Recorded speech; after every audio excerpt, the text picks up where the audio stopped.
สั้นๆที่ความยาวมันบ่ถึงนาทีอาจทำลายหลายล้านนาทีสิ่งดีๆที่เราร่วมก่อใจเห็นไม่สางเว้ายังออกมาหูโตบ่โนเรื่องมือนี้ไอ้สิบ่คือต่อแค่อยากขอเห็นแก่หักเขาเก็บเอาไว้ก่อนคำว่าลาก่อนเสื่อไว้สากลคนดีของอ้ายตะกี้แต่ก่อนหากันสำใดอยากให้ลองตรองดูจะคราวเก็บเอาไว้ก่อนคำว่าลาก่อนเสื่อไว้สากลอย่าด่วนอย่าเฝ้าบ่ต้องปากันหากันคือเก่าให้เป็นคือเก่าไอ้ขอให้เจ้ากับคำสาคำสั้นๆที่ความหมายมันรุนแรงเกินไปมันสะเทือนหัวหัวใจอาย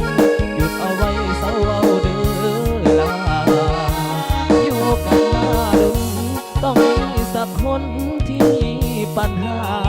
ผิดใจกันก็เรื่องธรรมดาอย่าถือสาให้มันเป็นเรื่องราวเก็บเอาไว้ก่อนคำว่าลาก่อนเสื่อไว้สากลคนดีของอ้ายจะมีแต่ก่อนหากันสำใดอยากให้ลองตรองดูจะคราวเก็บเอาไว้ก่อนคำว่าลาก่อนเสื่อไว้สากลอย่าด่วนอย่าเฝ้าบ่ต้องปากันหากันคือเก่าให้เป็นคือเก่า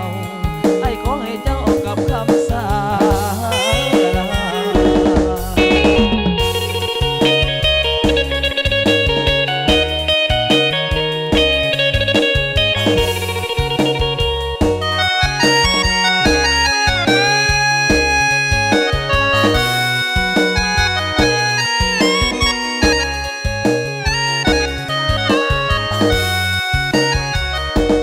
คำสั้นๆที่ความหมายมันรุนแรงเกินไป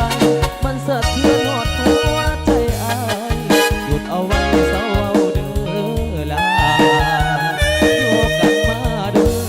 ต้องมีสักคนที่มีปัญหา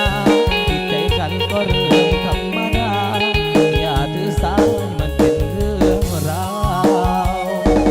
เก็บเอาไว้ก่อนคำว่าลาก่อนเสื่อไว้สากลคนดี